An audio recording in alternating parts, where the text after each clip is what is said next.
নমস্কাৰ মাঘ বিহুৰ এই আনন্দময় আৰু উল্লাস ভৰা পৰিৱেশৰ মাজতে আমি আগবঢ়াইছোঁ অসম বিশেষৰ দ্বিতীয়টি খণ্ড আজি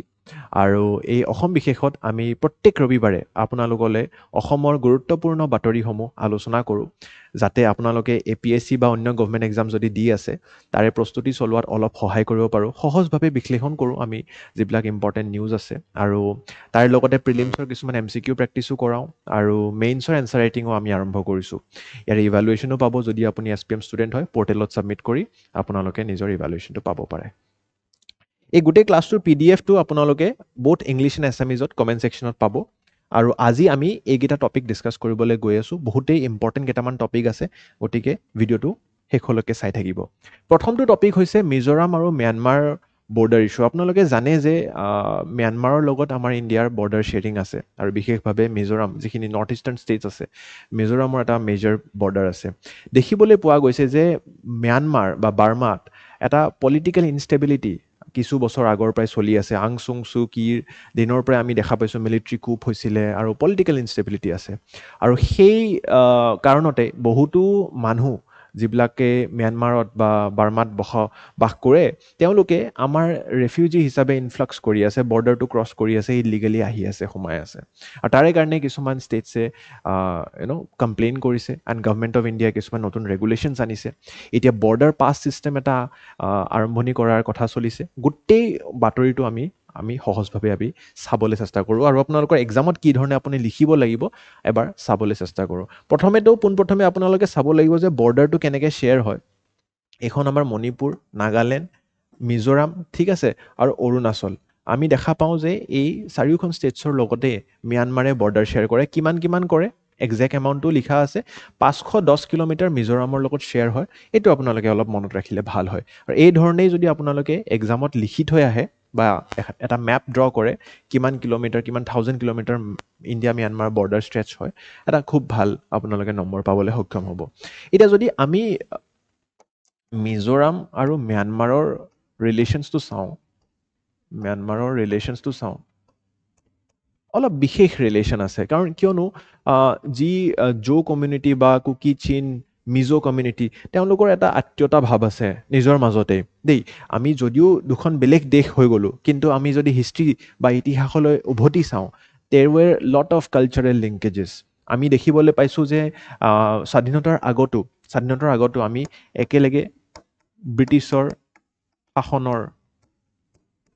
আণ্ডাৰত আছিলোঁ তো তেতিয়াৰ পৰাই ৰিলেশ্যনছ ডেভেলপ হৈছে কিছুমান ফেমিলিজ ইফালে থাকি গ'ল কিছুমান ফেমিলিজ সেইফালে থাকি গ'ল স্বাধীনতাৰ পিছত বৰ্ডাৰ ডিক্লেৰেশ্যনৰ পিছত কিন্তু সেই কালচাৰেল লিংকেজটো সেই হেৰিটেজ লিংকেজটো এতিয়াও আছিলে আৰু ট্ৰেড প্ৰমোশ্যনৰ কাৰণে বা অন্য ৰিজনছৰ কাৰণেও চৰকাৰে এটা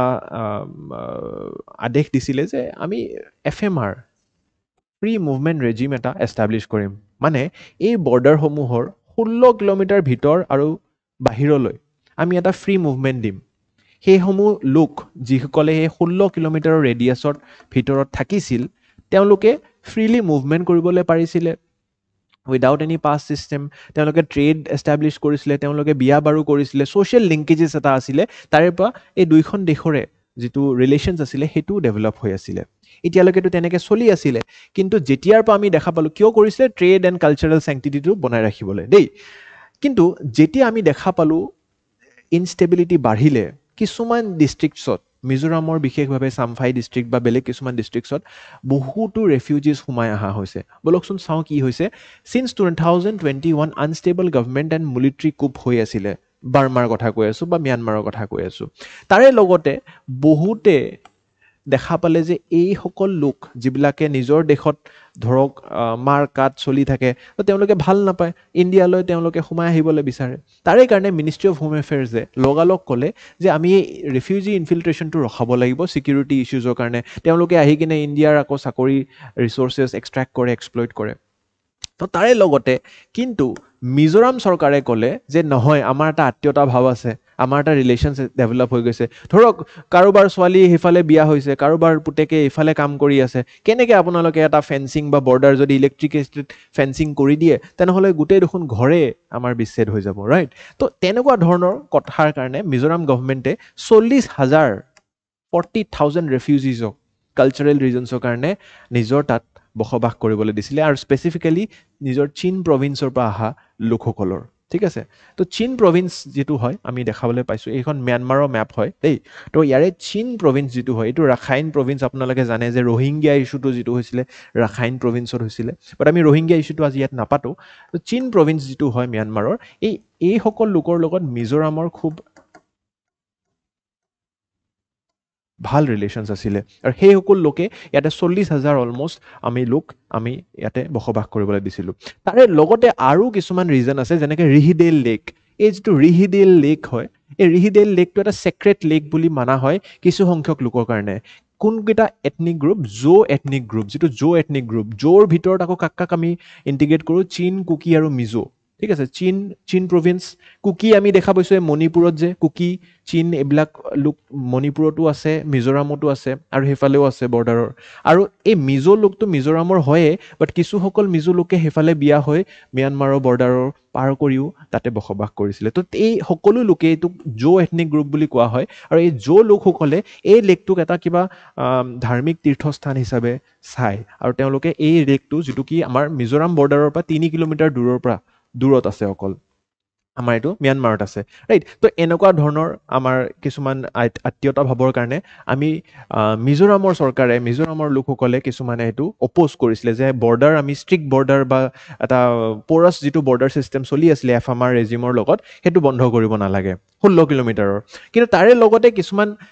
অপজিশন আমাৰ নাগালেণ্ডৰ পৰা দেখা পোৱা গৈছিলে government sanctions around 31,000 crore for the fencing but কিছুমান লোকে এটো আমাৰ ফলো কৰা নাছিলে বা মানে they did not give their accent to this right তাৰে পিছতে কিন্তু তাৰে লগতে আৰু কিছুমান কথা জড়িত হৈ থাকে অসমৰ কাৰণে কেনেকৈ জড়িত চাওক অসম আগতে তো আপোনালোকে জানে নৰ্থ ইষ্টটো গোটেই ইন্টিগ্ৰেটেড আছিল মিজোৰামনো ষ্টেটহুড কেতিয়া পালে 1987 ত পালে তাৰে আগতে ইউনিয়ন টেৰিটৰি আছিল আৰু ইউনিয়ন টেৰিটৰিও 1972 ত খুব সম্ভৱ মিজোৰামে পাইছিলে ষ্টেটহুড এতিয়া আমাৰ 87 ত পাইছে তো অসমৰ লগতো জড়িত হৈ আছিল মিজোৰাম আৰু এই অসমৰ যেটো আলফা গ্ৰুপ আছিল আপোনালোকে জানে পৰেশ বৰুৱা আণ্ডাৰগত তো বহুতো বেস ক্যাম্প আমাৰ হেফালে দেখা পোৱা গৈছিল ইনফ্যাক্ট আপোনালোকে শুনিছিল যেতিয়া ইনসাৰ্জেন্সিৰ এগেইনষ্টত ইণ্ডিয়ান আৰ্মিয়ে কাৰবাহী কৰে তেতিয়া म्यांमाৰত গৈ কিনে তেওঁলোকে লুকাই তোলে বেস ক্যাম্প আছিল পপি কাল্টিভেশন বা ড্ৰাগছৰ যিবিলাক আমাৰ কথা আছিল হেবিলাকো আমি দেখা পোৱা গৈছিল যে এই পোৰাছ বৰ্ডাৰটোৰ কাৰণে আমি পীড়িত হৈ আছিল ৰাইট তো এনেকুৱা ধৰণৰ বহুতো কথা আছিল আৰু তাৰে কাৰণে এই যোৱা বছৰ ডিসেম্বৰ 2024 ত চৰকাৰে এফএমআৰ যেটো আছিল এফএমআৰ মানে মই কি কৈছিলো যে এটো ধৰক বৰ্ডাৰ ইয়াৰে 16 কিলোমিটাৰ ৰেডিয়াছলৈকে আমি ফ্ৰী মুভমেন্ট দিছিলো এইটো বস্তু কমাই কিনে 10 কিলোমিটাৰ কৰি দিলে যে 16 কিলোমিটাৰ নহয় এতিয়াৰ পৰা আমি 10 কিলোমিটাৰলৈকেহে এফএমআৰ দিম তাৰে পিছত যদি কোনোবা থাকে তেনেহলে তেওঁলোকে পাস লব লাগিব বৰ্ডাৰ পাস লাগিব ঠিক আছে এটো আহিলে নিউজ ডিসেম্বৰ 2024 ত এই নিউজটো আহাৰ লগে লগে বহুত মানুহে ৰিপেল কৰিছিল বহুত মানুহে আৱাজ উঠাইছিল ধৰ্ণা প্ৰদৰ্শন কৰিছিল আৰু তাৰে লগতে ইতিয়া কি কৰি দিলে আপোনালোকে চাব ইতিয়া যেহেতু আৰু ক্লাশ বাঢ়ি গৈছে म्यांमाৰৰ কথা কৈছো মই म्यांमाৰত বহুত ক্লাশ বাঢ়ি গৈছে এতিয়া ইনষ্টেবিলিটি হৈ গৈছে এই চামফাই জিলাখন যে আছে মিজোৰামৰ দেই এটো মিজোৰামৰ ম্যাপ হয় এই চামফাই জিলাখনত আমি দেখা পাইছো বহুতো ৰেফিউজিজ হুমাই আহিছে ৰেজিস্ট্যান্ট গ্ৰুপস হুমাই আহিছে চীন ৰেজিস্ট্যান্ট গ্ৰুপস হুমাই আহিছে म्यांमाৰ আৰ্মিৰ ভিতৰত যেটো চীন আৰু म्यांमाৰ আৰ্মিৰ মাজত যেটো এটা ইনফ্লাক্স চলি আছে কাজিয়া চলি আছে তাৰে কাৰণে বহুতো আমাৰ ৰেফিউজিজ এই চাংফাই প্ৰভিন্সটোত হুমাই আহিছে মিনিষ্ট্ৰি অফ হোম এফেয়াৰ্সে দেখা পাইছে তাৰে কাৰণে লগালগ এফএমআৰ টো চেঞ্জ কৰিলে বাট লগালগ আৰু এটা ম্যান্ডেটৰী সিস্টেম আনিলে এতিয়া শুনক সিস্টেমটো এটো মনোযোগ দি শুনিব যে passes এটা লবলে এটা পাস লবলে government of India has introduced a new guidelines to regulate the 510 kilometre long মই যে দেখাইছিলো ম্যাপত আৰম্ভণিত মনত আছে নে কত গল এটো 510 কিলোমিটাৰ এই যে 510 কিলোমিটাৰ এটো আপুনি দেখা পাইছে মিজোৰাম আৰু म्यांमाৰৰ মাজত 510 কিলোমিটাৰৰ এটা বৰ্ডাৰ শেয়াৰ হয় এই 510 কিলোমিটাৰটো আমি এটা বৰ্ডাৰ পাস সিস্টেম এস্টাব্লিশ কৰিলো মানে সেই বৰ্ডাৰটোৰ পৰা যদি আমি আদান প্ৰদান কৰিব লাগে ট্ৰেড হক কালচাৰেল লিংকেজ হক ফ্যামিলি লিংকেজ হক তেনেহলে আপোনালোকে এটা বৰ্ডাৰ পাস সিস্টেমৰ সন্মুখীন হ'ব লাগিব residents within 10 kilometre of the border must obtain mandatory pass মানে FMRত ডিচেম্বৰত কি কৰিলে, ডিচেম্বৰত ক'লে যে 10 কিলোমিটাৰ ভিতৰত যদি তোমালোক থাকা তেনেহ'লে অহা যোৱা কৰা ফ্ৰীলি, কোনো প্ৰব্লেম নাই। কিন্তু এতিয়া কি কৰি দিলে, এই আমাৰ জানুৱাৰীৰ পৰা এতিয়া যদি 10 কিলোমিটাৰ ভিতৰতো থাকা তেনেহ'লেও তোমালোকে এটা বৰ্ডাৰ পাছ ল'ব লাগিব, আৰু এই পাছখন অকল 7 দিনৰ কাৰণেহে ভেলিড। মানে মই যদি আজি 10 তাৰিখে যদি পাছ এটা লওঁ তেনেহ'লে 17 তাৰিখলৈকেহে এইটো ভেলিড হৈ থাকিব দেই। তেনেকুৱা ধৰণৰ এটা কাম কৰি দিলে। আইডেণ্টিটি প্ৰুফো আপোনালোকে দেখাব লাগিব আগতে, ভিলেজ চিফ বা পুলিচৰ কাৰোবাৰ ৰিকুৱাৰ্ড পাছটো লোৱাও মানে এটা খুব সহজ কৰি তোলা নাই, মানে দেৰ ইজ আ টেকনিকেলিটি। আৰু ইমপ্লিমেণ্টেশ্যন এজেঞ্চি ইয়াতে আছাম ৰাইফলছ জড়িত হৈ থাকিব, ষ্টেট পুলিচ জড়িত হৈ থাকিব, হেল্থ ডিপাৰ্টমেণ্ট জড়িত হৈ থাকিব। চ' কৰিবলগীয়া এই কাৰণেই হৈছে কাৰণ কি ইনষ্টেবিলিটি আছে, আৰু আমি ভাৰতৰ সুৰক্ষা ব্যৱস্থাটোত সুৰক্ষিত ৰাখিব লাগিব। We cannot jeopardize our internal security, right? সেই বস্তুটো আমি দেখা পোৱা হৈছোঁ। ইয়াতেই বিভিন্ন লোকে বিভিন্ন মতামত দিছে। ইনফেক্ট নিউজত যদি চাই ইয়াতে আপোনালোকে দেখা পাইছে যে নাগালেণ্ডৰ কিছু সংখ্যক লোকে এইটোক অপ'জ কৰিছে, কিছু সংখ্যক লোকে এইটোক মানে মানিব খোজা নাই। স্পেচিফিকেলি আপুনি যদি চাই টেনিয়ামি ইণ্ডিয়ান নাগালেণ্ড TUN যিটো এপেক্স বডি হয়, তেওঁলোকে কৈছে যে আমি চেণ্ট্ৰেল গভৰ্ণমেণ্টৰ এই ডিচিজনটোক অপ'জ কৰিছোঁ। কিন্তু মণিপুৰৰ আকৌ মুখ্যমন্ত্ৰী এইটো ভাল পাইছে, কাৰণ কি মণিপুৰৰ আকৌ কুকি চিন এটা বেলেগ ক্ৰাইচিছ চলি আছে, আপোনালোকে জানেই তাৰে বিষয়ে।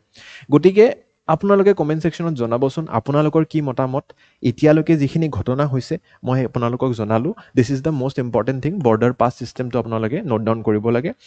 বাকী আপোনালোকৰ কি মতামত, এনেকুৱাকৈ এটা ইলেক্ট্ৰিকেটেড বৰ্ডাৰ ফেন্সিং আমি ম্যানমাৰ আৰু মিজোৰামৰ মাজত পাতিব লাগে, কৰিব লাগে, নিৰ্মাণ কৰিব লাগে নালাগে, আৰু তাৰে কি খুটি নাতি হ'ব, ৰিলেশ্যনছটো কেনেকৈ হেম্পাৰ হ'ব। ইনফেক্ট মই বিচাৰিম যে আপোনালোকে এইটো প্ৰিলিমছ প্ৰেক্টিছ কুৱেশ্যন হয়, ইয়াৰে এনচাৰটো দিব MCQত, আৰু তাৰ লগতে এই মেইনছৰ কুৱেশ্যনটো আপোনালোকে এটেম্প কৰিব, 15 নম্বৰৰ কুৱেশ্যন। গতিকে আপুনি 250 শব্দত আপোনালোকে এইটো লিখি কিনে যিসকল SPMৰ ফাউণ্ডেশ্যন ষ্টুডেণ্টছ তেখেতসকলে আমাৰ পৰ্টেলত, মই এটা পৰ্টেল এক্টিভ কৰি দিম, তাতে আপোনালোকে আপলোড কৰিলে তাৰে ইভালুৱেশ্যনো পাব। আৰু যিসকল নহয় তেওঁলোকৰ কাৰণে আমি মডেল এনচাৰ প্ৰস্তুত কৰাম, যাতে আপোনালোকে নিজে ছেল্ফ ইভালুৱেট কৰিবলৈ পাৰে। ঠিক আছে। নেক্সট হৈছে only 24 applications under CAA in Assam. CAA কি হয় মোৰ বিশ্বাস যে প্ৰতিজন অসমীয়াই ইতিমধ্যে অৱগত। কিন্তু এই CAAৰ আণ্ডাৰত যি এপ্লিকেশ্যনছ পৰ্টেল আমি মুকলি কৰি দিছিলোঁ মিনিষ্ট্ৰী অফ হোম এফেয়াৰ্ছৰ আণ্ডাৰত, তাতে অকল 24টা এপ্লিকেশ্যনহে দেখিবলৈ পাইছোঁ, আৰু 24টাৰ ভিতৰতো অকল 23জন লোকেহে এপ্লাই কৰিছে। মানে এজন ব্যক্তিয়ে ভুলতে দুবাৰ এপ্লাই কৰি দিছে। এপ্লিকেশ্যন 24টা, অকল 23টা লোকে এপ্লাই কৰিছে, আৰু তাৰে ভিতৰত অকল 2জনকহে নাগৰিকত্ব দিয়া হৈছে। গোটেই ইছ্যুটো কি হয় এবাৰ চাবলৈ চেষ্টা কৰোঁ বলকচোন। CAA কি হয় প্ৰথমে আপোনালোকে জানিব লাগে। Citizenship amendment act 2019। চমুকে কৈ দিম, ইতিমধ্যে আপোনালোকে জানে 3খন দেশ আছে, আফগানিস্তান, পাকিস্তান আৰু বাংলাদেশ। এই 3খন দেশত মুছলিম কমিউনিটিটো প্ৰধান, মুছলমান প্ৰধান দেশ বুলি কোৱা হয়। জনসংখ্যা তাতে মুছলমান লোকৰ বেছি, আৰু দেখিবলৈ পোৱা গৈছিল যে নন মুছলিম কমিউনিটিবিলাক পাৰ্চিকিউট কৰা হয়, তেওঁলোকৰ বিৰুদ্ধে বহুতো ক্ৰাইমছ কৰা হয়। আৰু তাৰে কাৰণে ভাৰতবৰ্ষলৈ বহুতো লোকে ইলিগেলি মাইগ্ৰেট কৰিছিলে, আমাৰ ইয়াতে বসবাস কৰিছিলে। বিশেষভাৱে অসমত আমি দেখা পাইছোঁ বাংলাদেশৰ পৰা ইনফিল্ট্ৰেশ্যন বহুত আছিলে। আমাৰ বেলেগ বেলেগ নিয়ম অনুযায়ী কাট অফ ডেট বেলেগ বেলেগ নিৰ্ধাৰিত কৰা হৈছিলে। কিন্তু CAAখন যেতিয়া পাছ হ'ল 2019-ত, তেতিয়া কোৱা গ'ল পাৰ্লিয়ামেণ্টৰ দ্বাৰা যে 31 ডিচেম্বৰ 2014 আগত যিসকল লোকে এই 3খন দেশৰ পৰা ভাৰতবৰ্ষলৈ ইলিগেলি মাইগ্ৰেট কৰিছে, আৰু তেওঁলোক যদি 6টা জনগোষ্ঠীৰ নন মুছলিম গ্ৰুপৰ পৰা আছিলে। কোন 6টা জনগোষ্ঠী? Hindus, Parsis, Christians, Buddhists, Jains and Sikh. এই 6টা জনগোষ্ঠী। এই 6টা জনগোষ্ঠীৰ পৰা যদি আপোনালোক বিলং কৰে, আৰু এই 3খন দেশৰ পৰা আপোনালোকে পাৰ্চিকিউট হৈ আমাৰ দেশলৈ আহিছে, আৰু এই 31 তাৰিখ অফ ডিচেম্বৰ 2024 আগত আহিছে, তেনেহ'লে আমি আপোনালোকক নাগৰিকত্ব বা চিটিজেনশ্বিপ প্ৰদান কৰিম। এতিয়া অসমত ইয়াৰে বহুত আন্দোলন আমি দেখিবলৈ পালোঁ, সুপ্ৰিম কোৰ্টত কেছো হ'ল বহুত। কাৰণ কি আমি দেখা পাইছোঁ যে আগন্তুক মানে দিনত যদি অসমখন আমি অসমৰ ভাষা সংস্কৃতি যদি ৰক্ষা কৰিব লাগিব, তেনেহ'লে বাংলাদেশী ইনফিল্ট্ৰেশ্যনটো ৰখাব লাগিব। বাংলাদেশী লোকসকলে আমাৰ ৰিচোৰ্চেছ এক্সপ্লইট কৰিছে, আমাৰ জেগা খাইছে, আমাৰ চাকৰি খাইছে, বহুত কথা আছে, সেইবিলাক কথা মই বেছি নকওঁ। কিন্তু বস্তুটো হ'ল যে এনেকুৱা এটা প্ৰভিজন, এনেকুৱা এটা সুবিধা দিয়াৰ স্বত্তেও মাত্ৰ 24টা এপ্লিকেশ্যনহে আহিছে, আৰু 24টাৰো অকল 23জন লোকে এপ্লাই কৰিছে। মানে এজনে ভুলত দুবাৰ এপ্লাই কৰিছে, ত' 23টা এপ্লিকেশ্যন আমি দেখিবলৈ পাইছোঁ লিগেলি। এনেকুৱানো কিয় হৈছে, বলকচোন আমি অলপ ডিপ এনালাইচিছ কৰিবলৈ চেষ্টা কৰোঁ। পোনপ্ৰথমে আপোনালোকে জানিব লাগিব যে পৰ্টেলটো কেনেকুৱা, কেনেকৈ এপ্লাই কৰিব লাগে। বহুতে সেইটোৱে বস্তু নাজানে চাগে, কাৰণ কি বহুত ডিজিটেল লিটাৰেচিৰ আমাৰ দেশখনত অভাৱ। প্ৰথমে আপোনালোকে একুইজিশ্যন অফ ইণ্ডিয়ান চিটিজেনশ্বিপ, এই যিটো আমাৰ মিনিষ্ট্ৰীৰ ৱেবছাইট আছে, তাতে গৈ কিনে আপোনালোকে ইয়াতে ছাবমিট কৰিব পাৰে। Click to submit application for Indian citizenship, এনেকুৱা এটা খুব ধুনীয়া ৱেবছাইট দিয়া গৈছে, applications under ministry of home affairs online portal. আৰু ইয়াতে স্ক্ৰুটিনি হ'ব district level committees and state level কমিটিজৰ। ইয়াতে কিছুমান ডকুমেণ্টছৰো দৰকাৰ হয়। সেই ডকুমেণ্টছসমূহৰো মই দেখা পাইছোঁ যে বহুত লোকৰ অভাৱ, বা তেওঁলোকে দেখা পাইছে যে কেনেকুৱা ধৰণৰ any document issued by central government, any judicial, quasi judicial body, ঠিক আছে, লেণ্ড ৰেকৰ্ড, জুডিচিয়েল অৰ্ডাৰ, তেনেকুৱা ধৰণৰ আপোনালোকে ৰেকৰ্ডছ ৰাখিব লাগে। কিন্তু এইসকল লোকৰ তাত এনেকুৱা ডকুমেণ্ট নাথাকে, গতিকে তেওঁলোক ইলিগেল মাইগ্ৰেণ্ট হৈও তেওঁলোকে এপ্লাই কৰা নাই। প্ৰথমটোতো হ'ব পাৰে ডিজিটেল লিটাৰেচি নাই, দ্বিতীয়টো হৈছে ডকুমেণ্টছৰ অভাৱ, আৰু কিছুমান ৰিজনছ আছে। কি ৰিজনছ হ'ব পাৰে? তৃতীয়টো হৈছে বহুতে ইতিমধ্যে NRC যে আহিছিল, সেই NRCত এপ্লাই কৰি থৈ দিছে। তাৰমানে তেওঁলোকে নিজে তাতে ডিক্লেয়াৰ কৰিছে যে মই ভাৰতৰ নাগৰিক হয়। কিন্তু CAAৰ আণ্ডাৰত আপোনালোকে যদি এপ্লাই কৰিব লাগে, তেনেহ'লে আপোনালোকে কোন 3খন দেশৰ নাগৰিক হ'ব লাগিব? আপোনালোক এই 3খন দেশ, আফগানিস্তান, পাকিস্তান আৰু বাংলাদেশৰ নাগৰিক, আৰু ইলিগেলিহে ভাৰতত আহিছে। তো গতিকে আপোনালোকেতো আগৰ পৰাই আছে, আৰু আপোনালোকে NRCটো এপ্লাই কৰিছে, আৰু এতিয়া CAAত কেনেকৈ এপ্লাই কৰে? তাৰমানে আপুনি কোনোবা নহয় কোনোবা পৰ্যায়ত মিছা কথা কৈছে। গতিকে এইটো এটা এথিকেল ডিলেমা আহি পৰিছে তেওঁলোকৰ, যে মই দেখোন আগতে NRCত এপ্লাই কৰি থৈ দিছোঁ, এতিয়া আকৌ মই ইয়াতে CAAত এপ্লাই কৰিম নেকি? তেনেকুৱা ধৰণৰ কথা আহি পৰিছে। আৰু তাৰে লগতে আপুনি নিজে ভাবি চাওক, বহুতো এনেকুৱা বাংলাদেশী পৰিয়াল আছে, মোতকৈ আপোনালোকে চাগে ভালকৈও জানিব, ক'বচোন কমেণ্ট ছেকশ্যনত, যিসকলে খুব ইণ্টিগ্ৰেটেড হৈ গৈছে। তেওঁ বিয়া বাৰু কৰি, মাটি বাৰী কিনি, চৰকাৰী চাকৰিও লৈছে কিজানি, কিছুমান মানে দে আৰ এষ্টাব্লিছড ইন আছাম। এতিয়া যদি তেওঁলোকে কয় নাই মইতো ইলিগেল বাংলাদেশী আছিলোঁ, এটা ছ'চিয়েল তেওঁলোকৰ এক্সক্লুজন হৈ যাব নহয়, ছ'চিয়েল ডিলেমা এটাও আছে। গতিকে তেনেকুৱা ধৰণৰ কথাবিলাকৰ সন্মুখীন হয় আমি অকল মাত্ৰ 24টা এপ্লিকেশ্যন দেখিবলৈ পাইছোঁ। গতিকে এনেকুৱা ধৰণৰ যদি কুৱেশ্যন আহে, তেনেহ'লে আপোনালোকে এই ধৰণৰ বস্তুখিনি, তথ্যসমূহ ক'বলৈ পাৰিব লাগিব। বাকী মই CAAটো বেছি বিশ্লেষণ কৰা নাই, বেছি এক্সপ্লেনেশ্যন কৰা নাই, মই জানো যে আপোনালোকে জানেই। যদি কিবা আৰু লাগে তেনেহ'লে আগন্তুক দিনত মই কৰি দিম, ঠিক আছে? আপোনালোকৰ যদি দৰকাৰ অনুভৱ হৈছে কমেণ্ট ছেকশ্যনত জনাব যে ছাৰ এইটো বস্তু আমি বুজা নাই। এইটো কুৱেশ্যন মই দিছোঁ, এইটোৰ এনচাৰখিনি কিন্তু আপোনালোকে কমেণ্ট ছেকশ্যন সকলোৱে দিব। প্ৰেক্টিচ, আপোনালোকে ভাবিব পাৰে এইটো সৰু কথা, কিন্তু এই সৰু মিষ্টেক্সবিলাকৰ পৰাই আপোনালোকে এক্সামত বেছি ভাল নম্বৰ কঢ়িয়াব পাৰিব। থাৰ্ড নিউজটো হৈছে এডিশ্যনেল জাজেছ অফ গুৱাহাটী হাইকোৰ্ট। এইটো খুব এটা ইম্পৰ্টেণ্ট নিউজ হয়, শুনিব ভালকৈ। গুৱাহাটী হাইকোৰ্টটো আপুনি বিষয় জানে, ঠিক আছে? গুৱাহাটী হাইকোৰ্ট, এই হাইকোৰ্টত আমাৰ বেলেগ বেলেগ ধৰণৰ জাজ থাকে। কিছুমান পাৰ্মানেণ্ট জাজ থাকে আৰু কিছুমান এডিশ্যনেল জাজ থাকে। এতিয়া নিউজটোত কি হৈছে, 2জন এডিশ্যনেল জাজক পাৰ্মানেণ্ট জাজৰ দৰ্জা দিছে। গতিকে পলিটিকেলি কেনেকৈ এইটো পচিবল হয়, গোটেই বস্তুটো আমি এবাৰ বুজিবলৈ চেষ্টা কৰোঁ, বলকচোন। এই 2জন জাজৰ কথা কৈছোঁ মই, জাষ্টিছ কাৰ্দাক এটে আৰু জাষ্টিছ মৃদুল কুমাৰ কলিতা, ঠিক আছে? 2জনৰে ৰেজিষ্ট্ৰেশ্যন গুৱাহাটী হাইকোৰ্টৰে আছিলে, গুৱাহাটী বাৰ এছ'চিয়েশ্যনৰে আছিলে, ঠিক আছে? তো এই 2জনে এডিশ্যনেল জাজ হিচাপে কৰ্মৰত হৈ আছিলে গুৱাহাটী হাইকোৰ্টত, আৰু এতিয়া তেওঁলোকক পাৰ্মানেণ্ট জাজৰ দৰ্জা দিছে। মানে গুৱাহাটী হাইকোৰ্টৰ জাজৰ সংখ্যাও এতিয়া পাৰ্মানেণ্ট জাজৰ সংখ্যাত বৃদ্ধি কৰা হৈছে। এই বস্তুটো আমি বুজি পাওঁ চেষ্টা কৰিম। সুপ্ৰিম কোৰ্টে কোনে ডিচাইড কৰে? এটা কলিজিয়াম ছিষ্টেম। আমি 3 জাজেছ কেছ দেখিছিলোঁ নহয়, সেই 3 জাজেছ কেছৰ পিছত আমি দেখা পাইছোঁ আল্টিমেটলি কলিজিয়ামটোৱে সুপ্ৰিমেচি লাভ কৰিলে। যিটো NJAC আনিছিলে 99 কনষ্টিটিউচনেল এমেণ্ডমেণ্ট এক্টৰ দ্বাৰা, সেইটোকতো লিগেলি আমি নাল এণ্ড ভইড ডিক্লেয়াৰ কৰি দিলোঁ, আনকনষ্টিটিউচনেল ডিক্লেয়াৰ কৰি দিলোঁ। গতিকে আল্টিমেটলি কি প্ৰিভেইল কৰিলে? কলিজিয়াম ছিষ্টেম। আৰু কলিজিয়াম চিষ্টেমৰ নিয়ম হৈছে যে আমাৰ যিজন চিফ জাষ্টিচ অফ ইণ্ডিয়া আছে আৰু 2 ছিনিয়ৰ মোষ্ট জাজ আছে তেওঁলোকে এটা কলিজিয়াম বনায় জেনেৰেলি আৰু তেওঁলোকে এনেকুৱা ধৰণৰ ডিচিজনছবিলাক লয় তো এই দুজন জাজক পাৰ্মানেণ্ট গুৱাহাটী হাইকোৰ্টৰ জাজ হিচাপে স্বীকৃতি দিয়া হৈছে এতিয়া এই কোনটো আৰ্টিকেল আমি ব্যৱহাৰ কৰিছোঁ প্ৰথমেতো এডিশ্যনেল জাজটো আমি চাই লওঁ পাৰ্মানেণ্ট জাজটো আমি চাই ল'ম এডিশ্যনেল জাজৰ কাৰণে আমি জানিব লাগিব আৰ্টিকেল 224 আৰ্টিকেল 224এ আমাক এলাউ কৰে যে কিছুমান ক্ষেত্ৰত আমি যদি দৰকাৰ অনুভৱ হয় যে কেছেছ বহুত আছে পাৰ্মানেণ্ট জাজ কম আছে তেনেহ'লে আমি কেইজনমান এডিশ্যনেল জাজ for a temporary period appoint কৰিবলৈ পাৰোঁ আৰু এই টেম্পৰেৰী পিৰিয়ডটো কিমান হয় president can appoint an additional জাজ for up to 2 years in the following circumstances কি circumstances আছে প্ৰেচিডেণ্টে কোনে এপইণ্ট কৰে প্ৰেচিডেণ্টে কৰে কিমান maximum 2 years কি circumstances there is a temporary increase in work there is a backlog of work judge is unable to perform their duties and judge is temporarily appointed as chief justice গতিকে এনেকুৱা ধৰণৰ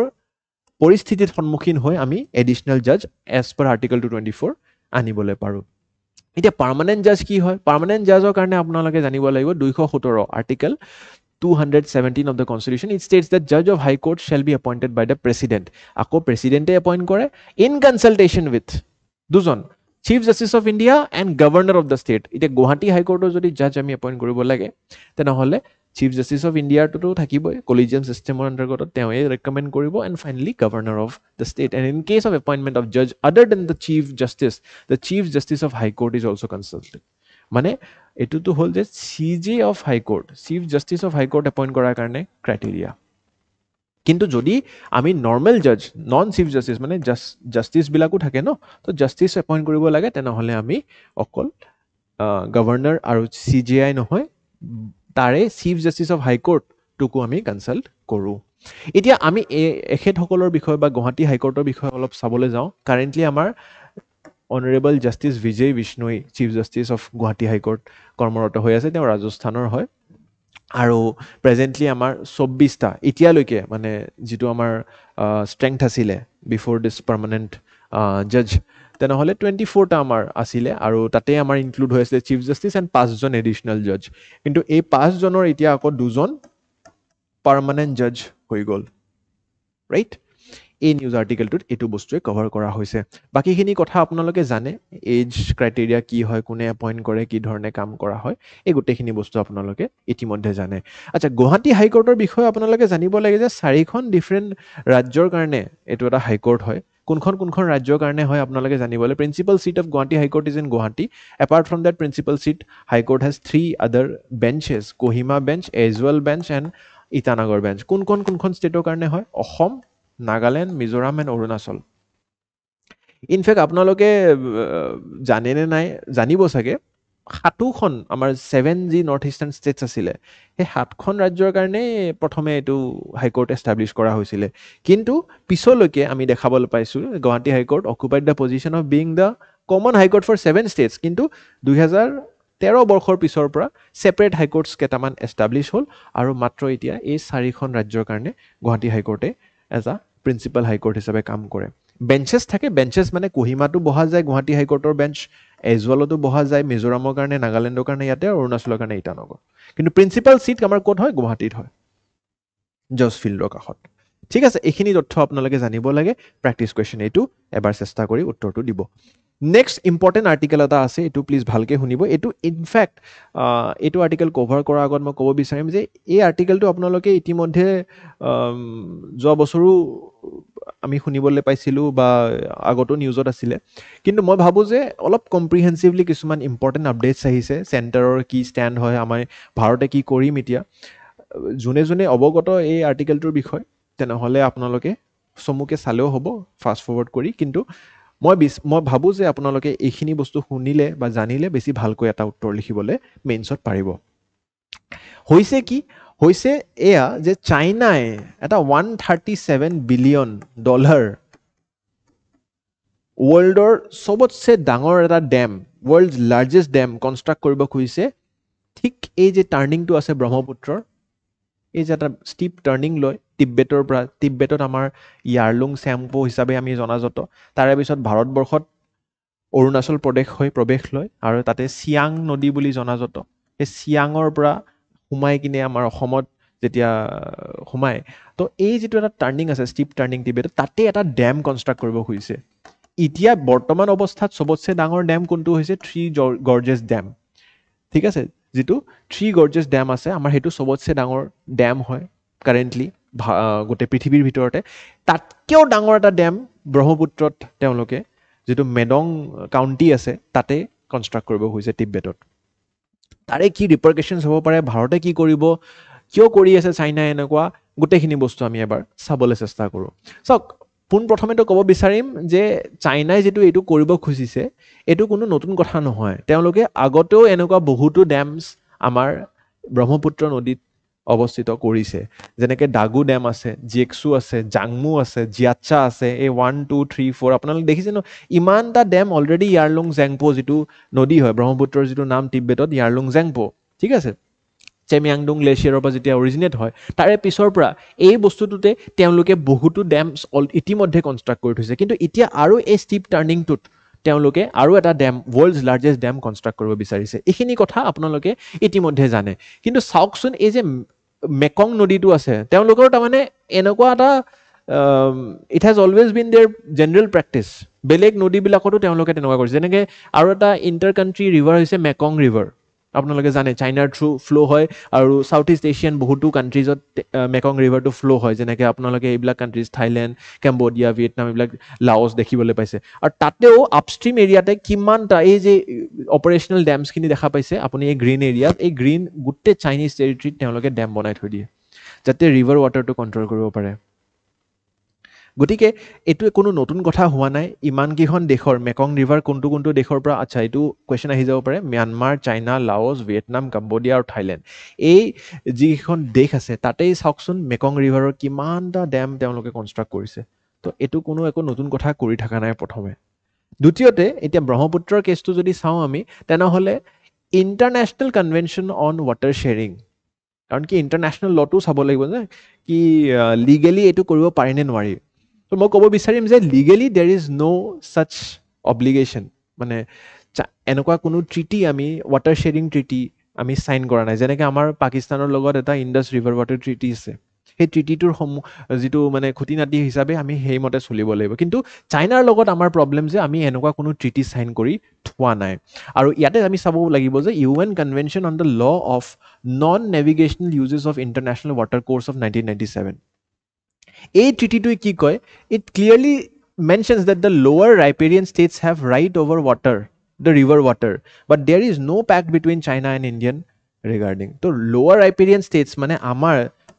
লোৱাৰ কোৰ্ছত আমাৰ অধিকাৰ আছে ব্ৰহ্মপুত্ৰ নদীৰ পানীত কিন্তু যদি এটা বহুত বৃহত্তৰ ডেম আমি এটা নিৰ্মাণ কৰোঁ তেনেহ'লে গোটেইখিনি পানী আমি তাতে ৰখাই ল'ব পাৰিম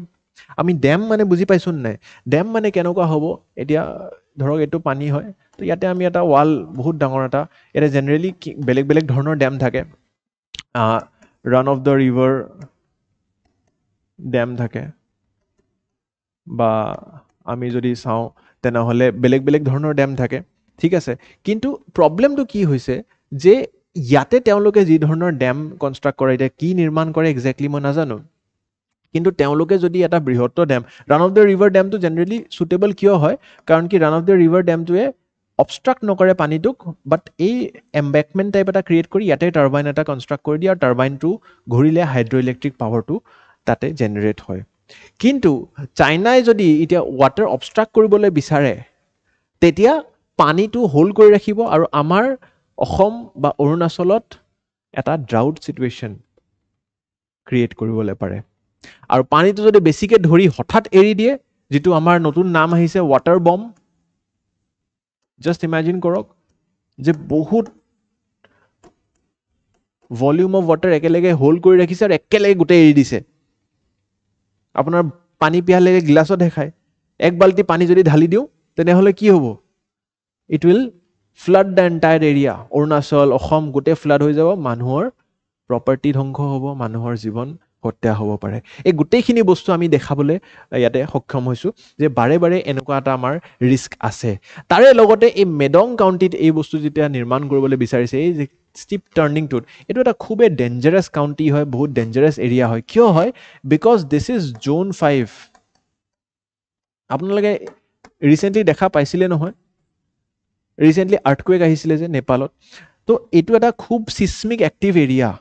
গতিকে ইয়াতে যিবিলাক আমি কনষ্ট্ৰাকশ্যন এনেকুৱা যদি ৱৰ্ল্ডছ লাৰ্জেষ্ট ডেম কনষ্ট্ৰাক্ট কৰোঁ, তেনেহ'লে আমাৰ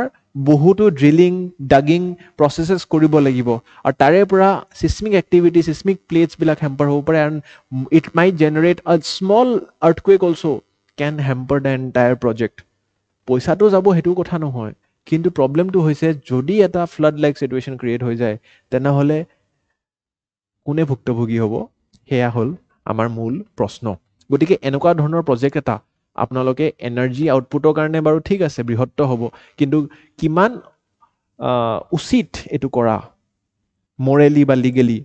সেইটোৰ প্ৰশ্ন মই আপোনালোকক কৰিব বিচাৰিম। কমেণ্ট ছেকশ্যনত জনাব। আৰু এই 3 গৰ্জেছ ডেমটোকো যিটো য়াংজি ৰিভাৰত আছে, সেইটোকো এইটো ছাৰপাছ কৰিবলৈ এটা প্ৰচেষ্টা। এতিয়া কি ইছ্যু আছে আপোনালোকে মেইনছত লিখিব লাগিলে? প্ৰথমে national security, located in a reason very vertically drop area আছে 2000 মিটাৰ্ছ, ড্ৰিলিং মাল্টিপল এৰিয়াজ, ঠিক আছে, 20 কিলোমিটাৰ লং টানেলছ বনাব লাগিব নামচা বৰুৱা মাউণ্টেইনত, যিটো কি এটা বহুত ডাঙৰ প্ৰজেক্ট। ইনফেক্ট এতিয়া ৰিচেণ্টলি ৰেড হোল মাইনিঙত আপোনালোকে দেখা পাইছে মাইনিং প্ৰচেছবিলাক কিমান ৰিস্কি হয়। ইকনমিক গ্ৰ'থ হ'ব এৰিয়াটোৰ, কিন্তু আমাৰ ইয়াতে কি লাভ হ'ব, সেইটো এটা ডাঙৰ কথা। আৰু তাৰে লগতে কাৰ্বন নিউট্ৰেলিটি গ'লছবিলাক মানিব নাই, তাতে পলিউশ্যন কৰিব, ব্ৰহ্মপুত্ৰ নদীখন লেতেৰা হ'ব, চিছমিক জ'নছত আমাৰ এইটো এৰিয়াটো অৱস্থিত, গতিকে তাতে আমাৰ চিছমিক এক্টিভিটিজৰ কাৰণে ফিউচাৰ ৰিস্ক থাকে। আৰু তাৰে লগতে ভাৰতে কৈছে, ঠিক আছে, আৰ্থকুৱেক এৰিয়া, পপুলেশ্যন ডাউনষ্ট্ৰীম এইখিনি, আৰু ইক'লজিকেল চেঞ্চিটিভ এৰিয়া। আচ্ছা, আমাৰ ভাৰতৰ যদি আপোনালোকে ইক'লজিকেল হটস্পটছখিনি চায়, ঠিক আছে, বিশ্বজুৰি স্বীকৃতি আছে এই হিমালয়ান এৰিয়াটো, ইণ্ডো বাৰ্মা প্লেইন, চুণ্ডালেণ্ড আৰু ৱেষ্টাৰ্ণ ঘাটছ, এই 4টা আমাৰ ইক'লজিকেল বায়'লজিকেল হটস্পটছ। তো এই বায়'লজিকেল হটস্পটত এনেকুৱা কনষ্ট্ৰাকশ্যন কৰিলে আমাৰ যিটো ৰিভাৰ ডলফিন আছে, সেই ৰিভাৰ ৱাটাৰৰ যিবিলাক ফ্ল'ৰা ফ'না আছে, সেইবিলাকোতো হেম্পাৰ হ'ব, তাৰে ফ্ল'টো অবষ্ট্ৰাক্ট কৰিব, তাৰে যিটো নেচাৰেল ফ্ল' হয়, এনেকৈ ফ্ল' হয়, সেইটো আমি বেলেগ কৰি দিবও পাৰোঁ। তো বহুতো কথা ইয়াতে খুটি নাটি আহি জোৰা খায়। গতিকে আপোনালোকে এই বস্তুখিনি মেইনছত লিখিব লাগিব। আচ্ছা, ভাৰতে কি কৈছে? ভাৰতে কৈছে যে আমি যদি ডিপ্ল'মেটিকেলি এইটোত জয় হ'ব লাগিব, তেনেহ'লে আমিও এটা অৰুণাচলত তেনেকুৱা ধৰণৰে ডেম বনাব লাগিব, আৰু তাৰে কাৰণে আমাৰ হয়তো 137 বিলিয়নটো আমি খৰচ নকৰোঁ, ইমান ডাঙৰ ডেমটো আমি নকৰোঁ, কিন্তু 30,000ৰ পৰা 50,000 কোটি টকা খৰচ হ'ব পাৰে। গতিকে ভাৰতবৰ্ষৰ কাৰণেও এইটো এটা ইকনমিকেলি বহুত ডাঙৰ চেলেঞ্জ প্ৰস্তুত কৰিছে। গতিকে এনেকুৱা ধৰণৰ গোটেইখিনি কথা যদি আপোনালোকে ইয়াতে লিখি তোলে, তেনেহ'লে আপোনালোকৰ কাৰণে খুবেই ভাল হ'ব। ইয়াতে চিফ মিনিষ্টাৰবিলাকৰো নিজৰ মতামত আছে, মই গোটেইখিনি বস্তু ইয়াতে লিখিবলৈ আপোনালোকৰ কাৰণে প্ৰস্তুত কৰিছোঁ, এই গোটেইখিনি বস্তু। আচ্ছা, তাৰে লগতে ইণ্টাৰনেশ্যনেল কমিউনিটিও জড়িত হৈছে, কাৰণ কি আপোনালোকে জানে যে যিটো য়াংলুং চেংপো ৰিভাৰ বা ব্ৰহ্মপুত্ৰ নদী, এইটো অকল ভাৰতবৰ্ষত নহয়, ব্ৰহ্মপুত্ৰ হৈ পিছত আকৌ যমুনা হৈ বাংলাদেশতো তেওঁ প্ৰৱেশ লয়। গতিকে এই যমুনা নদীটো আকৌ বাংলাদেশৰ কাৰণেও এটা issue, it's dependent on the water. গতিকে বাংলাদেশ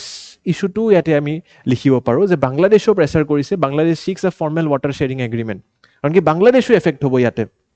আপোনালোকে জানে ইয়াতে গংগা গৈ কিনে পদ্মা হয়, আৰু ইয়াতে ব্ৰহ্মপুত্ৰ গৈ কিনে যমুনা হয়, মেঘনাত জড়িত হয়, আৰু যাই কিনে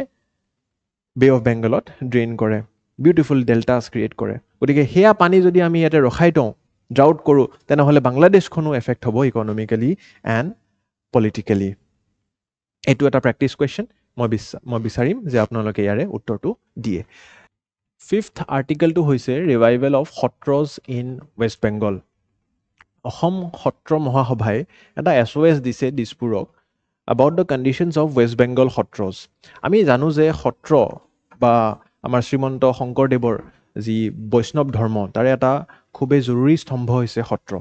অসমত আমি সত্ৰবিলাকক খুবেই সন্মানেৰে চাওঁ আৰু ভালকৈ মেইনটেইন কৰিছোঁ, কিন্তু যিবিলাক সত্ৰ ৱেষ্ট বেংগলত আছে, ইনফেক্ট ফেমাছ সত্ৰৰ ভিতৰত আপোনালোকে মধুপুৰ সত্ৰক জানিব চাগে। মধুপুৰ সত্ৰ এইকাৰণেই বিখ্যাত কাৰণ কি এই সত্ৰটোতেই আমাৰ গুৰুজনা শ্ৰীমন্ত শংকৰদেৱে দেহ ত্যাগ কৰিছিলে। কিন্তু বাকীবোৰ সত্ৰ এক্সেপ্ট মধুপুৰ সত্ৰটো সকলোৱে বিখ্যাত, কিন্তু তাৰে উপৰিও বহুতো সত্ৰ আছে যিবিলাকৰ নাম মই আজি এই আৰ্টিকেলটোত ক'ম আৰু এক্সামত আহিবও পাৰে এইবিলাক সত্ৰ ক'ত আছে কোচবিহাৰৰ সত্ৰ আছে বা বেলেগ বেলেগ জিলাতো সত্ৰ দেখিবলৈ পাওঁ ৱেষ্ট বেংগলত সেইবিলাক সত্ৰক ভালকৈ ফাইনেন্সিয়েল এইড দিয়া নাই চৰকাৰে ৱেষ্ট বেংগলৰ চৰকাৰে বা মেইনটেনেঞ্চ কৰা নাই ক্লিনলিনেছ বা যিটো এটা মহিমা বা গৰিমা হ'ব লাগে সত্ৰ এটাৰ সেই বস্তুটো মেইনটেইন কৰা হোৱা নাই বলকচোন চাওঁ কি হৈছে মেনি সত্ৰজ আৰ দেৰ যিবিলাক প'ৰ কণ্ডিশ্যনছত আছে আৰু এই বস্তুটো উত্থাপন কৰিছে অসম সত্ৰ মহাসভাই পলিটিকেল হয় অলপ বস্তুটো এইটো আপোনালোকৰ কাৰণে জৰুৰী নহয় বাট স্পিৰিচুৱেল লিগেচি অফ মহাপুৰুষ শ্ৰীমন্ত শংকৰদেৱ বা ক'ত ক'ত আছে এই সত্ৰবিলাক আপোনালোকে সেই বস্তুটো অলপমান জানিব লাগে কোনবিলাক সত্ৰ অলপ এটেনশ্যন ইয়াতে বিচাৰিছে কোচবিহাৰ জিলাত আপোনালোকে জানিব ভানুকুমাৰী সত্ৰ আছে হৰিপুৰ সত্ৰ আছে শলবাৰী সত্ৰ আছে কাকতকোটা সত্ৰ আছে ঠিক আছে তেনেকুৱা ধৰণে আপোনালোকে নামবিলাক অকণমান ইয়াতে যদি লিখি লয় আলিপুৰদুৱাৰত বহুতো সত্ৰ আমি দেখিবলৈ পাওঁ ঠিক আছে বা আমি জলপাইগুৰি জিলাতো আমি বহুতো সত্ৰ দেখিবলৈ পাওঁ এইবিলাক সত্ৰক বিশেষভাৱে এটেনশ্যন চিক কৰিছে গতিকে বস্তুটো লোকেশ্যন বেছড আৰু নামখিনিৰ ওপৰতহে এই কুৱেশ্যনটো আপোনালোকৰ আহিব পাৰে বাকী সত্ৰৰ বিষয়ে মই বেছিকৈ কভাৰ কৰিব নিবিচাৰিম কাৰণ কি ক্লাছটো অলপ দীঘলীয়া হৈ যাব কিন্তু যদি আপোনালোকে গোটেই সত্ৰ প্ৰথাটো কালচাৰটো কেনেকৈ ৰেইজ হৈছিলে বা বৈষ্ণৱ ধৰ্ম কি হয় বৈষ্ণৱিজম কি হয় বা ইয়াতে সত্ৰাধিকাৰ কাক কোৱা যায় শিষ্য কাক কোৱা যায় গুৰুজনা কাক কোৱা যায় বা ৰাজসত্ৰ কোনকেইটা আছে ঠিক আছে ৰয়েল পেট্ৰনিজ কোনকেইটা সত্ৰই পাইছিলে